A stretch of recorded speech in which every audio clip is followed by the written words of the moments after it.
आवाज Good evening, everyone. I am Arpita, the moderator for today's session from the IDCP group. Welcomes you to a very important topic for today, that is a case study on effective meal planning. A very interesting topic indeed. And yes, to address the topic, we have someone very eminent from the field of dietetics, none other than dietitian Smita Shah ma'am, who is very prominent in our programs that we conduct. But still, a short introduction to start with the session. So, ma'am has done post graduation in clinical nutrition, LLL certified in metabolic syndrome by European Society of Clinical Nutrition and Metabolism. Ma'am is a dietitian and obesity consultant at Diacare Diabetes and Hormone Clinic at Ahmedabad. So, ma'am, now the stage is yours. Over to you. Yeah, thank you, Arpita, and good afternoon to everyone. And really, I am thankful to Mad Talks and also Ankana, and Arpita for giving me an opportunity to giving me a talk. Today, my topic is a case study on the effective meal planning. We all know that meal planning is very much important for the management of the diabetes, and the diet management is the key corner therapy for the diabetes management. Now,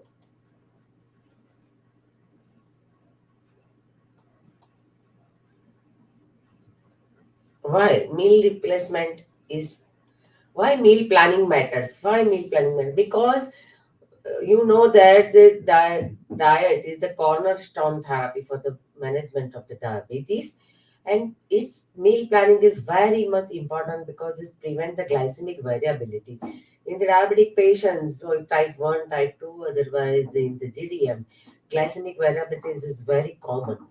So if you have the proper meal planning, definitely it reduce the glycemic variability.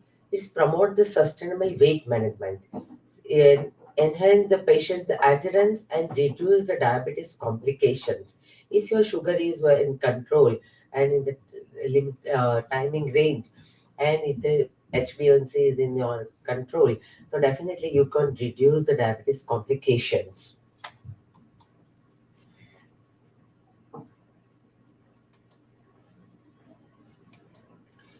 So, effective meal planning is crucial for diabetic patients to manage their blood sugar level. A well structured meal plan can help to regulate the blood glucose level, maintain the healthy weight, and reduce the risk of the complications.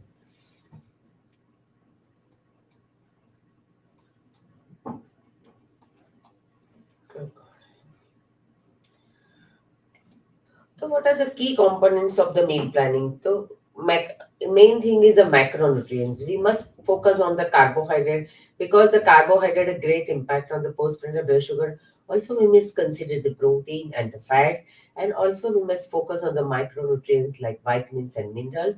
And the hydration is the most important thing for management of the diabetes. And the last thing is the portion control. That is the most important thing for diabetes management. And for the diet, the portion control should be focused to the patient to educate regarding the portions.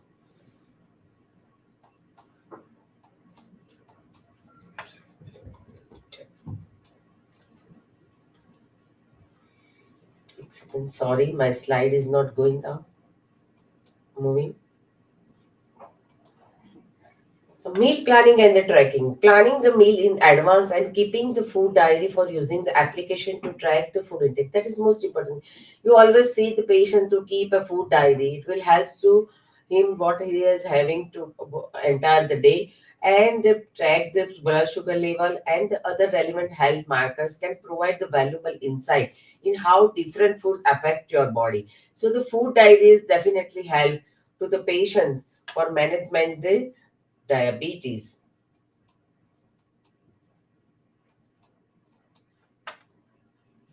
Now, what Ma'am, are the key sorry, components of effective sorry to management? interrupt, ma'am. Yes, I know my slide is not moving properly. No problem, ma'am. Whenever you want to move the slide, just tell me. I will do that. Yeah, you do this. I'm there. Now, Just tell me next slide. I will okay. go. What are the key components of that effective meal plan? Is the things is the balancing the carbohydrate. That is the most important things because the carbohydrate have the most significant impact on the blood sugar level.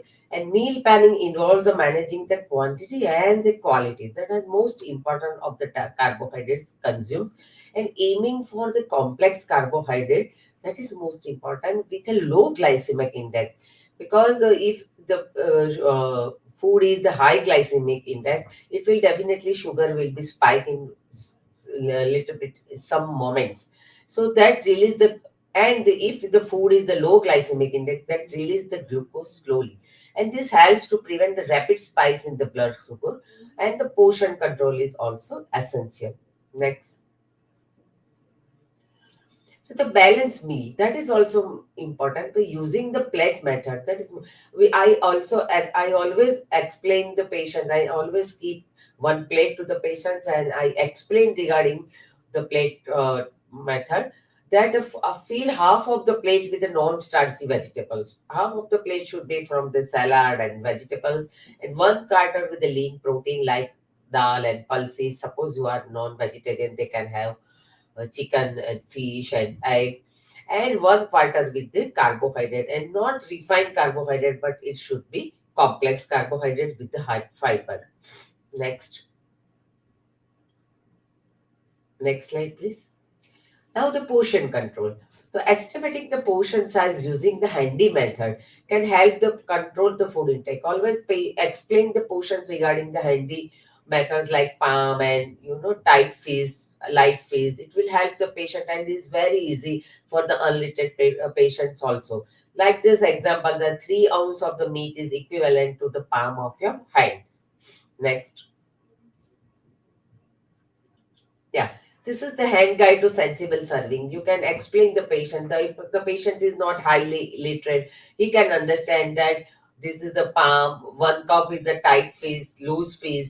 1 ounce means half of your palm, and thumb, 1 tablespoon salad dressing, yeah, cheese and peanut butter is one thumb, and one teaspoon is equal to one quarter of the finger. So you can explain all these hand guide method so patient can understand. Next. Next slide. Yes, this is the one carbohydrate exchange. You can see that one exchange of the, like in palm, they can have some flour. This is the one carbohydrate exchange, and it's very easy for the understand the patient. This one roti is equal to 15 grams of carbohydrate. This is the two small rotis is equal to 15 grams of carbohydrate. One bhakri is the one carbohydrate exchange. So this is a very practical method to understand the patients. Next. Now the personalization. Now the meal planning should be personalized. Or it should be tailored, not fit for all the food. So that is the most important. It should be individualized because each and every patient's dietary requirement is different. So it should be individualized and taking to the account their lifestyle. Lifestyle is most important. Suppose patient is very active, so we must consider some food that contains some calories. Food preferences also, the patient's religion is also important, and the health goal. Suppose patient is very obese, so you must focus on the weight loss. So the diet should be personalization, and it should be tailor made. Next. Now we will discuss regarding the case study and how the meal planning is effect, and how meal planning is help to control the blood sugar. This is the case number one for the type 1 diabetes.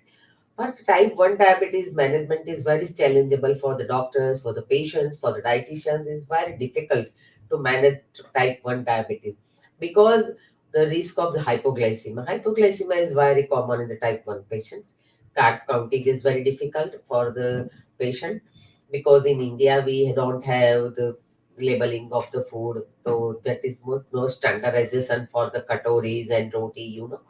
So carbohydrate counting is very challenging for the patient. What are the solutions for that? That the carb consistency meal, pre-exercise snacks, and you consider all these things. The outcome are the improve the glycemic control. Next. Now the case scenario we will discuss. This is the patient's information that the 21 years old girl. She is an IT student, and her complaint was vomiting and multiple episodes of the vomiting. And the principal diagnosis, she was in the decay and she was a type 1 diabetes on the insulin pump. And her physical examinations, her temperature was 98.8, her pulse was 128 beats, and her heart rate was 20 per minute. Her BP was 130/90 mmHg, and she was severely dehydrated. Next. This biochemical report on the admission, the HbA1c was very high, it was 11, and her random blood sugar was also very high, 450 milli per deciliter, and her plasma urea was high, her platelet was little bit higher side, not more, but little bit higher side. Next. Now, at the admission, random blood sugar 6 hourly and insulin dosing during the stay. Her fasting glucose was 272 and it was given 7 unit of the insulin.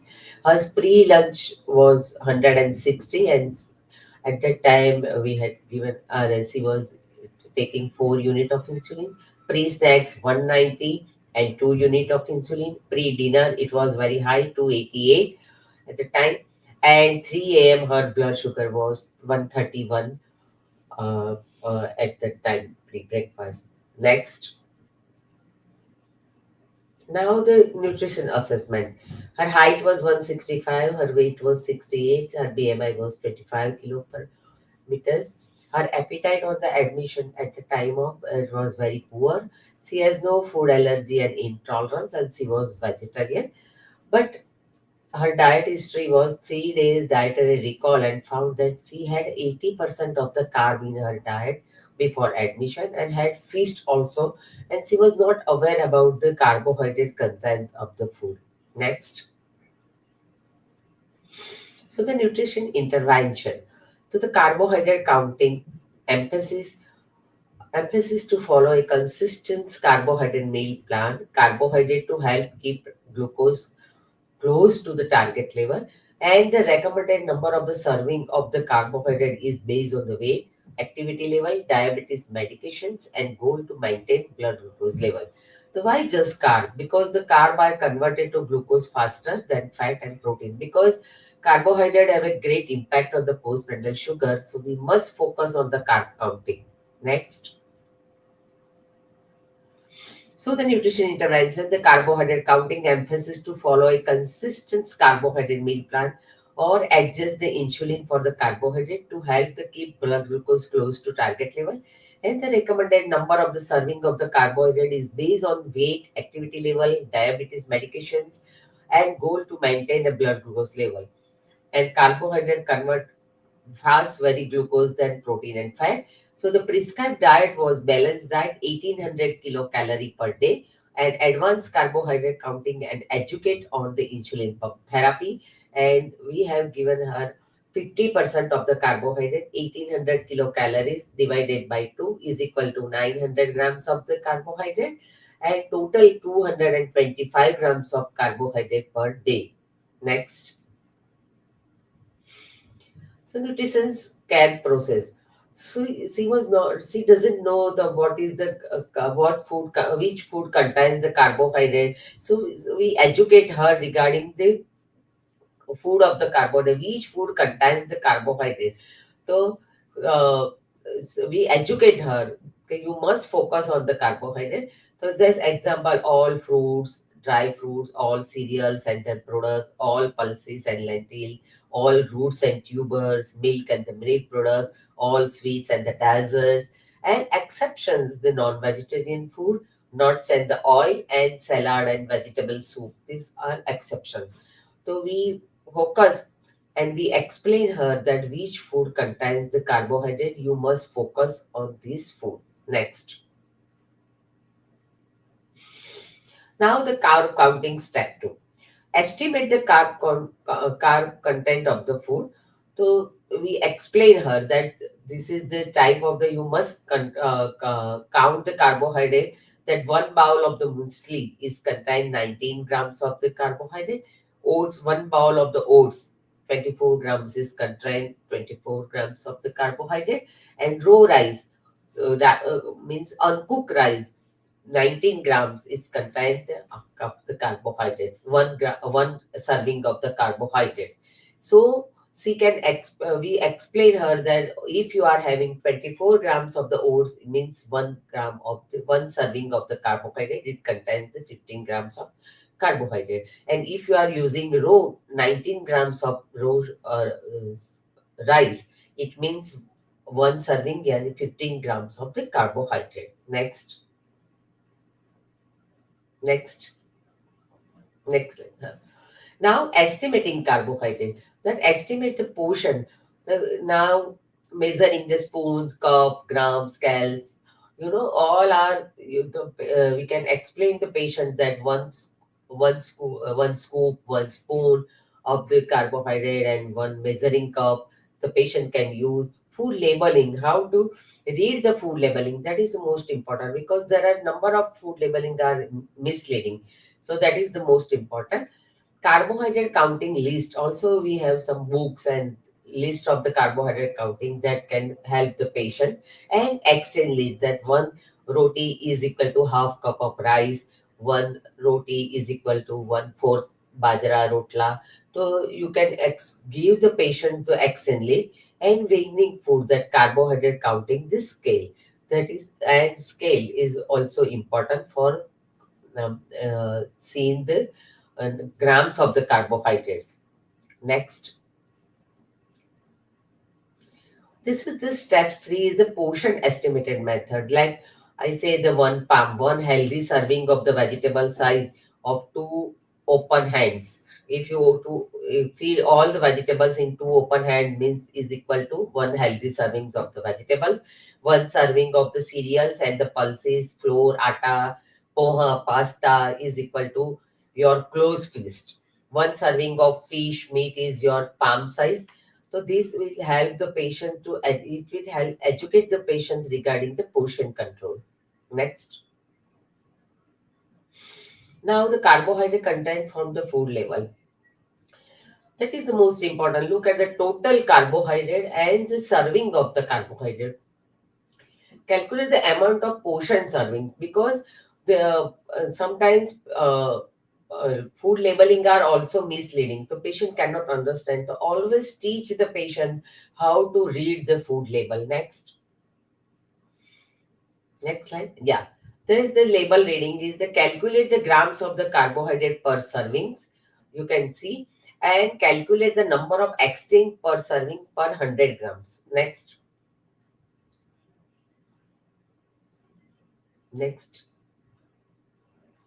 Yes, this is the per serving. If your serving is weighing is 47 grams, so how many carbs are you in serve? So you can teach the patient that carbohydrate divided by weight multiplied by your serving. So suppose the carbohydrate per serving is 21.2 grams and suggest serving is 30 grams and you are having 47 grams of the total carbohydrate, it means you are using 33 grams of the carbohydrate is equal to 2 exchange of the carbohydrate. So you must teach the patient that how to calculate the carbohydrate and see the label and read the label. That is the most important thing. Next. Now, the patient, we recommended her 1800 kilocalories, and this was the breakfast 8 a.m. 3 medium idli because she was a South Indian, and one katori sambar. Three idli is equal to 30 grams of the carbohydrate, one katori sambar 12 grams, one katori chutney 3 grams carbohydrate, one glass of milk 10 grams of carbohydrate. So the total carbohydrate intake was 55 grams and her insulin to carb ratio was 1 to 15. So the amount of insulin required for this meal is 3.6 unit before breakfast. Next.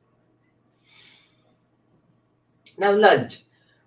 In lunch, she was taking two roti, medium size is equal to 30 grams of carbohydrate, one small katori rice, 10 grams of carbohydrate, one katori dahi, 10 grams of carbohydrate, two katori vegetables, half cup of curd, 2 grams carbohydrate, one place salad is contained only 2 grams of carbohydrate. So the total carbohydrate was 56 gram. Her insulin ratio, carb ratio was 1 to 15. So she requires 3.6 unit of insulin at the lunchtime. Next, dinner. At the dinner, medium 3 rotis, 45 grams of the carbohydrate, 1 small katori dahi, 2 katori vegetables, 1 plate salad. So total carbohydrate was 58 grams and her insulin requirement was 4 unit. Next.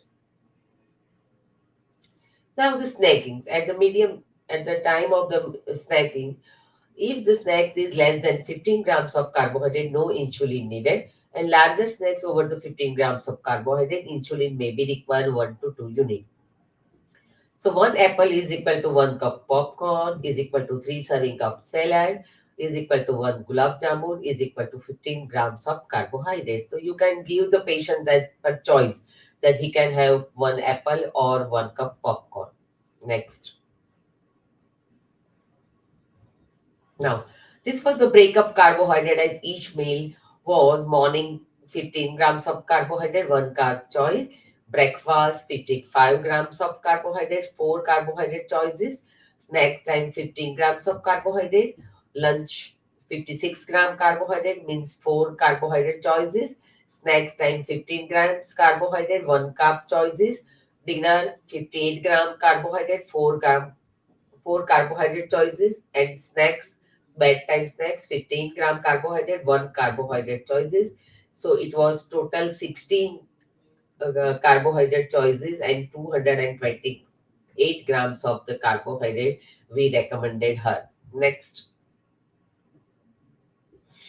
So the carbohydrate counting empowers you to manage your diabetes more effectively, matching your own lifestyle while offering more variety to your meal plan. A diabetic patient treated with the insulin should match their insulin dose with their meal type and carbohydrate amount. So at that time, carb ratio is most insulin to carb ratio is most important. So patients can have adjust their insulin dose and importance to keeping the record. That is most important. Patients must have keep the food diary and food record for glycemic variability.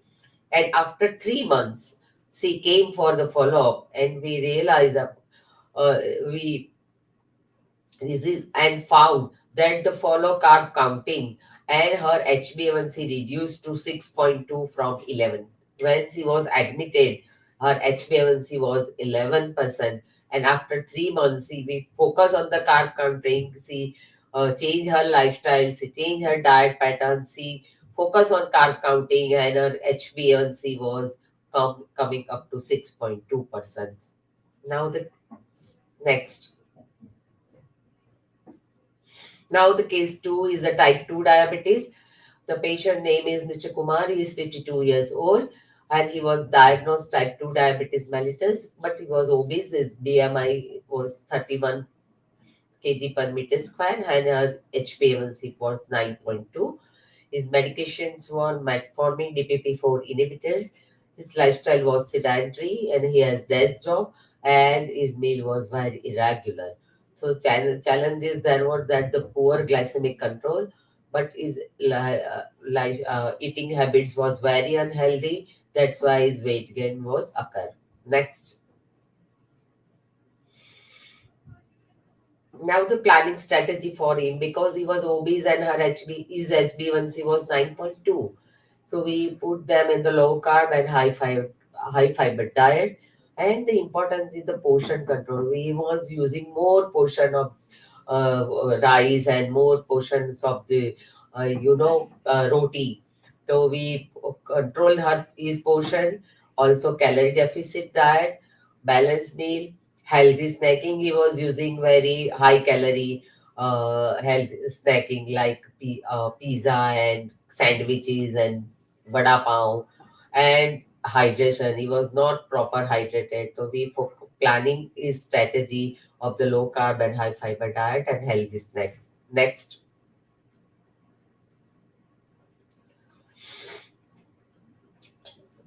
And calorie deficit, balanced plate, healthy fat sources. That's why recommended him nuts also and also him that you use some with good amount of the plant uh, oil. Also seeds oil is good for him, seeds is good for him, nuts are good, healthy sources, avocado is good for you. And he was using very sugary drink, to be aerated drink, to be explain him to avoid the sugary foods, and his timing was very irregular, to be focused on the regular meal timing. And we educate him for the physical activity, that do some exercise and you go for the gym, yeah, regular walking. So all type of the meal planning strategy with exercise we recommended him. Next. And the expected outcome was 5 to 10% weight loss in 6 months, and reduce the fasting glucose and also HbA1c, and lower risk of type 2 diabetes progression.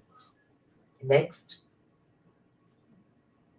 Now, case 3 is the pre-diabetics with obesity. The patient profile was Mr. Patel. He was 38 years old, and he was diagnosed as the pre-diabetes. His fasting glucose was 110 milli per deciliter, and HbA1c was 5.9, and BMI was 34 kilo per meter square. His lifestyle was totally sedentary, unhealthy dietary habits. Next, next.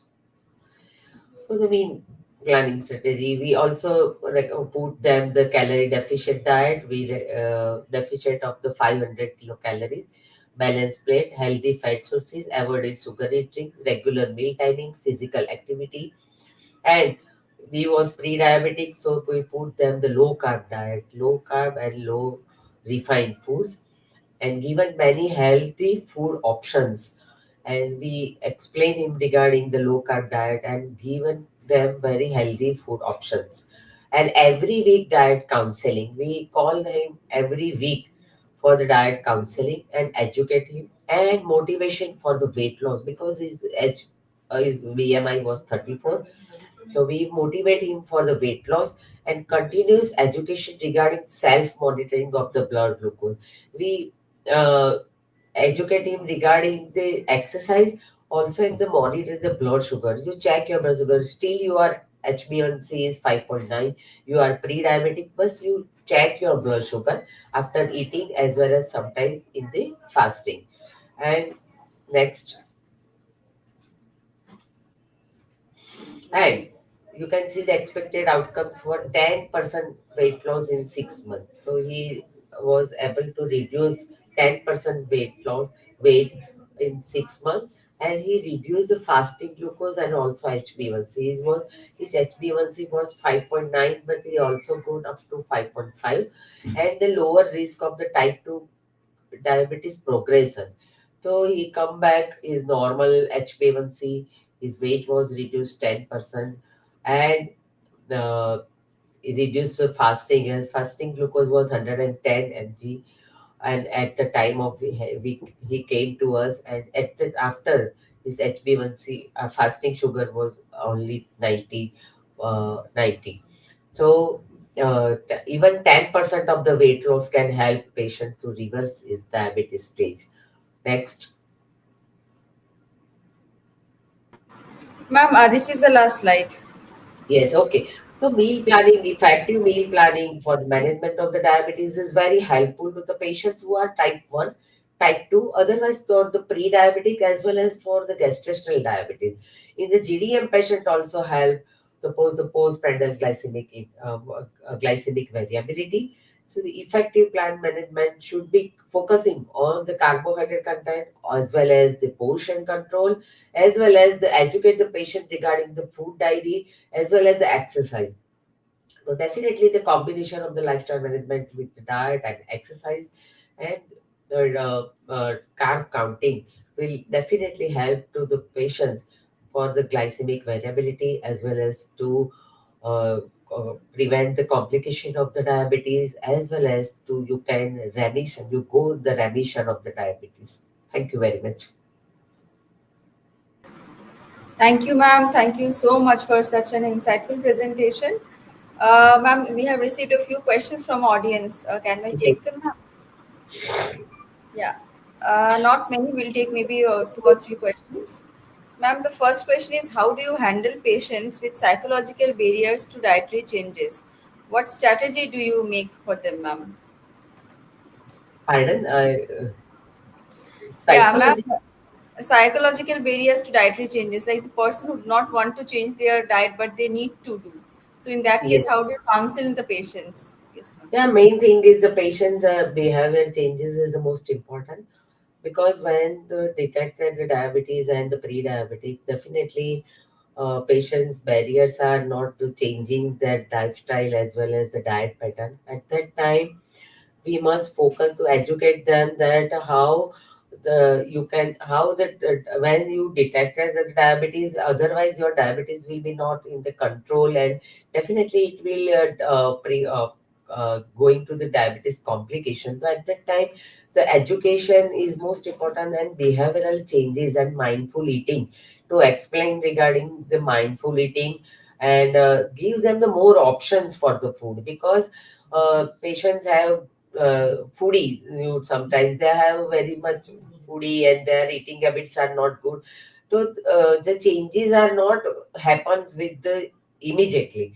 Do you go very slowly? Behavior changes. You educated regarding them the mindful eating, as well as giving them the good options, healthy options for the food. So definitely the patient's behavior will be giving. You may change the patient's mentality.